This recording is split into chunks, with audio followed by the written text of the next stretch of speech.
Oh, no, no, that's not the other woman. Yes. That's another woman. That That woman. was 10 years ago. No, no, that was less than 10 years Less ago. than 10 years Yeah, ago. that I was wanted less to, than, yeah. for the purposes of this Okay. conversation, I didn't want to Yeah. pinpoint it. Ah, got you. Okay, all right. Right. Okay. About 10 years ago. Okay, uh-huh. Okay. And you admired this woman, Mm-hmm. but after being in a relationship with her, you found out that she was not who she presented herself to be. Right. You looked upon her as a hypocrite. Explain what happened and why. You know, I was still hiding. My closest friends knew my sexuality. And this woman worked at her job, and everybody knew her sexuality, and they respected it. And I was like, wow, you know. And that energy helped me be a little bit more comfortable and open with mine. So I started, basically coming out. People knew, they always knew, but I just didn't have the conversation with them. Now I'm wide open. But when I first met her on her initial introduction with me, she told me she did not like men sexually. However, she had a kid. And I thought, oh, did you go? What happened? Did you go to the sperm bank? Oh, no. A friend and I made it happen. Okay. Make a long story short, I have a lot of straight male friends. And considering she's supposed to have been a lesbian, she went out with a lot of them. And some of the times that she met up with them wasn't appropriate. It's like if you meet someone at your house after 11 o'clock. For coffee. Okay. That coffee's going to be good, right?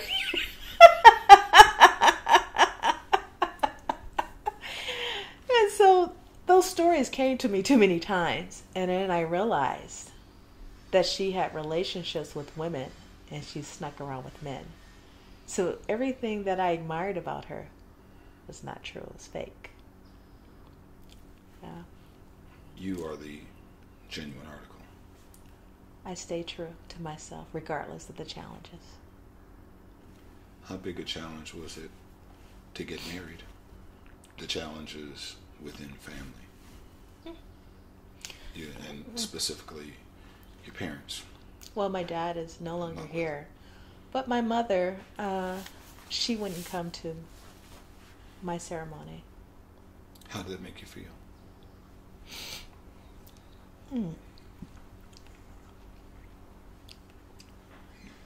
Take your time and gather yourself.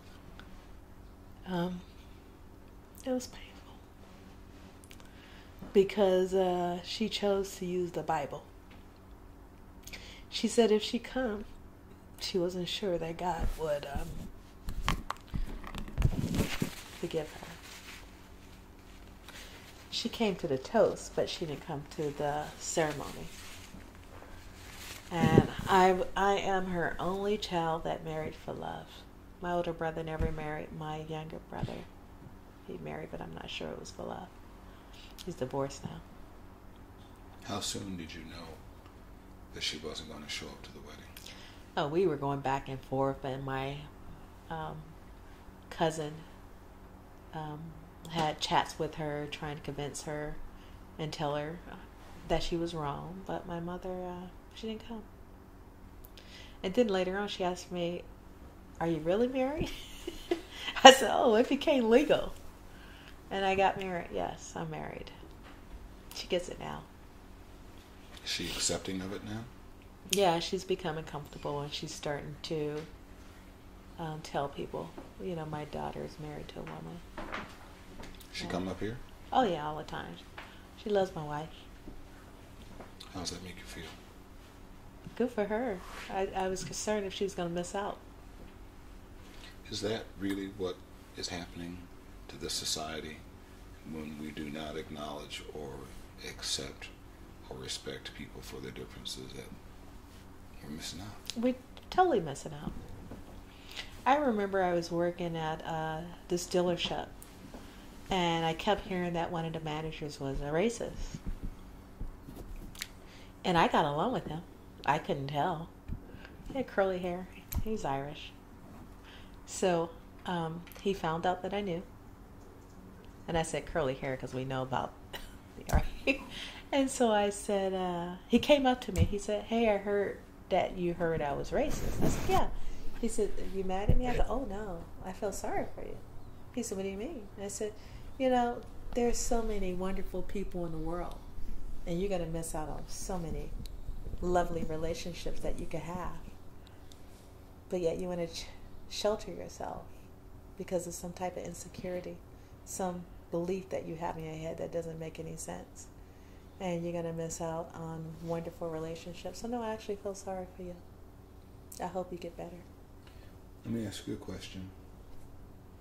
How much different would your life have been if 10 years ago you had decided to stay in the closet for whatever reasons, professionally?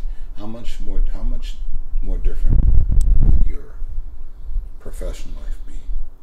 How much more different would your personal life be? How much more different would your life be with your family? Yeah. My family would be okay. How much different would that be? It would be sad because I am a lesbian. I was born that way. And for me to hide a large part of who I am, I would not be 100%. Part of me would be dead. And maybe that's why when you ask me certain questions, the thought is painful because I tried to hide so long. Professionally, where would you be? Fighting. Fighting, as I do now. Would you have been more successful if you had stayed in the closet? No. No. No. Not at all. You'd still be knocking heads. I am who I am. That's how I'm built. With your family, with your mother. Mm-hmm. Would she have been happier if you had stayed in the closet? Even though she knew you talked about this, she knew for years. Would she have been happier if you had stayed in the closet? Say you and Sonia were living together and not being married. Would she have been happier?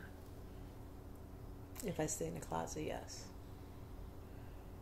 It's funny how parents are. They have children, and they have this fantasy, and they try to navigate their children in a way that will make them happy. But it's really important, if you really love your child, you just let them be. And you treat them, you teach them the principles of life. That's it. That's what you owe them, the education and how to move through this world. And you don't teach hatred.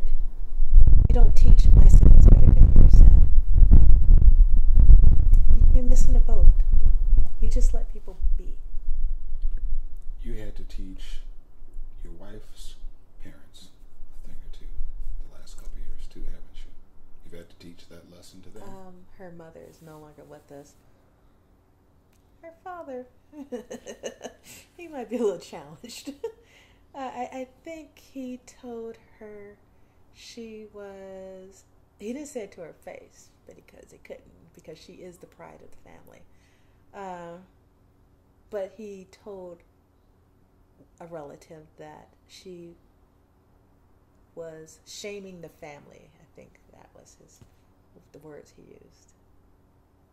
And considering his history, he didn't earn that right to say anything like that. You and Sonia are raising my nephew, Nick. Yes. How difficult is it? I mean, raising children, period, is extremely difficult, as I know. Right. But raising him as a lesbian couple with two mommies. Right. Is that difficult for him? Does he have questions about that you're having to deal with? Yeah, he's actually pretty good. When we first got together, he found out because he was being nosy. And I told him, you don't want to know everything, so be careful. He practiced that sneakiness. My mother used to always tell me, watch what you look for, you might find it. If you find it, are you prepared for it? So he found out, and he kind of pushed her in a position to tell. And so she told, And he said, "Oh, Mom, what the kids gonna do? They gonna make me want to kill myself." This is when they were back in Vegas. How old was he? 9. And he said, "What am I gonna do when I have questions for a girl? Who's gonna help me?" And the joke was, "I think that I'm more qualified than anybody." I am a woman, and I specialize in them. I date them. So, men speculate, honey. I am a woman. He gets it now. Now we laugh about it. So, And Lord help all the little girls here. in this area. so now, I do, I'm very much into giving their children a fair opportunity. And he is my focus. And I have evaluations with him monthly. So we sit in the living room and we do an evaluation. I check in to see how he's doing. He loves having 2 mothers. For the first time in his life, he has 2 parents. And one that's really involved. And he's thankful. I'm sure it's a bittersweet because we don't agree on all subjects. Chores, for example, you don't agree on those. It's not up for discussion. I'm not sure how you feel about it. It's not an option. I'm building strength and responsibility and accountability. And that's what chores are for. Talking about building strength,